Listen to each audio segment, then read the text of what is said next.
Hello, my name is Tosca Bruno van Vijwijken and I'm with the Transnational NGO Leadership Institute, which is one of our activities within the TNGO initiative overall. It is our leadership preparedness program that we offer once a year for, generally speaking, for leaders in the transnational NGO sphere who currently work at the second tier of responsibility of leadership and who wish to prepare themselves for transition towards top leadership eventually.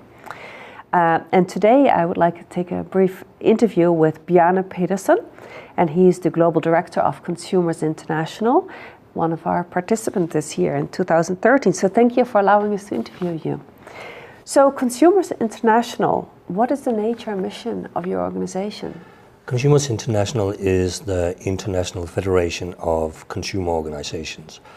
So we are registered as an international charity and a membership organizations with 240 national consumer organizations as members across 115 countries in the world. So we are what many would call a big umbrella organization.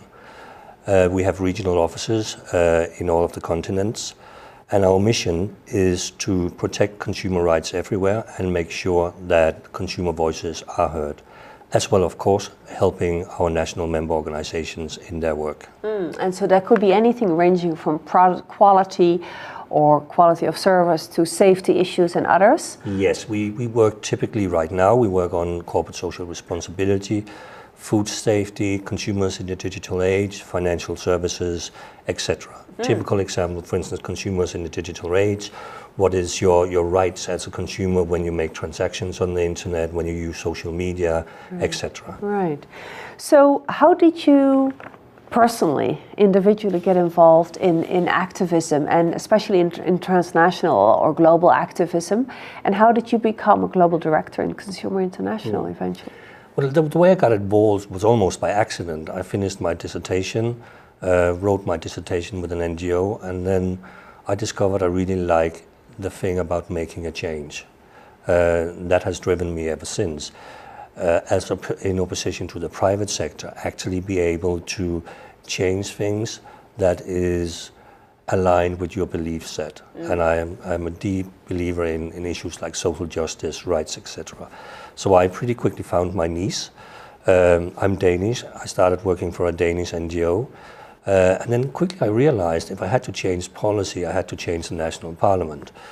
And then I figured out there's not much difference between changing a national parliament or, for instance, the European Parliament or the UN. It's basically the same amount of people, 100, 200 people you have to negotiate with. The impact of your change is so much bigger. That gave me an appetite for starting working internationally. Simply because the change that you can achieve is so much more profound across the world. And of course, my beliefs in social justice also meant that I obviously didn't just want to work in Europe. How I became global director within my organization, I've actually worked within the same organization for quite a long time, almost 10 years. I started, I've done the old-fashioned thing of working my way up. Started as policy officer, became senior policy officer, became head of policy, became head director of operations, and became global director. I see. I changed my job function roughly every 2 years. Every 2 years, it sounds like that, yes. So what kind of leadership leap, as we call it, do you feel you are currently preparing for in broad terms? How do you envisage that leap? What is that about, and where do you want to get to?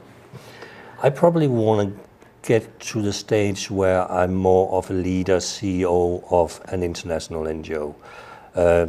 It is interesting because many would probably already categorize me as a senior executive. I'm in essence the chief of the staff of the organization, number 2 in the organization. But for next leap, I want to go out and test my wings, probably more on a CEO, president level, in an NGO who does something slightly different. I've been working with consumer rights, social justice. There's a big world out there. And I want to go out and try and make changes in other things, lead other areas. And what do you expect to be the distinct differences between being a top leader in an international social justice NGO and the second tier of responsibility that you currently have in Consumers International?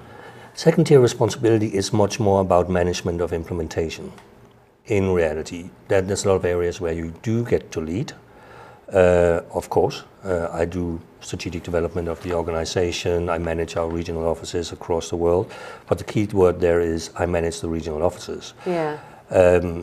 Lead is the next step where you start making or being the one who actually articulates the vision of the organization, bring the organization forward, are able to move your ideas, your vision, what you want to achieve forward. Mm-hmm. I see. So that's what you think is distinct about that.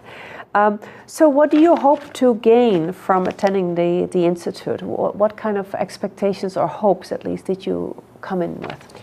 Well, I would say three things. I think the network and the peers that you meet. I think it should not be underestimated the fantastic opportunity it is to be together with 18 people that are in the same situation as you are, trying to do the same thing, just exchange experiences. Part of being either a leader or a senior manager is that sometimes you're quite isolated in your work. And it's fantastic opportunity to simply do the network and the peer exchange. I would say secondly has been for me to discover all the techniques and tools and learn about myself, my own leadership style. This would probably be come in the category of things I wish I'd known when I did my current strategic plan 1 year ago. And then I say the third thing is getting reconfirmation in the fact that we're doing the right thing, that actually moving forward, we're using the right tools, that the things we do in terms of management, in terms of leadership, in terms of strategic planning, visioning, etc., that actually has some solid grounding. I see. As an organization. As an organization, there is some solid grounding, and sometimes the things that I have been leading on, for instance, strategic development, you lead as much by intuition, and of course knowledge, support of your peers, your senior management team. But it is also a fantastic opportunity to come in and say, well, actually, so that is the best practice. Well, I just did that anyway. So there's a couple of levels: the peer exchange, the learning, and the reconfirmation of what you are doing was actually quite good. Yes, okay. Now, my last question will be not about reconfirming what you're already doing well, but what can you give me an example of one or two concrete or specific insights that you gained that were new to you, that you were not a reconfirmation of what you're already doing? It's quite interesting. Well, I would say two things. I would say the quite distinct difference you sometimes have to make in your head between management of change and leading change. I have probably personally been more involved in managing change rather than leading change. And I think that was a great insight to understand when you manage change and strategic processes, well, there is actually a slight difference between managing and leading, and where I want to be is I want to lead rather than just manage. I can manage as well, but I also want to lead. Yeah. On the communication side, I've learned a lot around communication, about strategic change and strategy development. I have worked and lived in most part of the world, and communication has always played a key role. Currently I live in Asia, in Malaysia, where I manage our offices from. And communication in cultural context can sometimes be quite difficult. I conduct communication across the world. My office is in Africa, Latin America, Asia, London. I think sometimes you under-evaluate or underestimate the amount of communication you need to do as a leader and as a manager. And I think one of the aha experiences I had was that this is an area where I need to push more and more and more. Even though I do a fair bit of communication, it's been very clear to me that, and naturally enough, people around the world in my regional offices can't read my mind. So I actually have to communicate more and more, especially around my strategic processes. Those are two very concrete examples. Thank you for giving those, and thank you for letting us interview you. Thank you.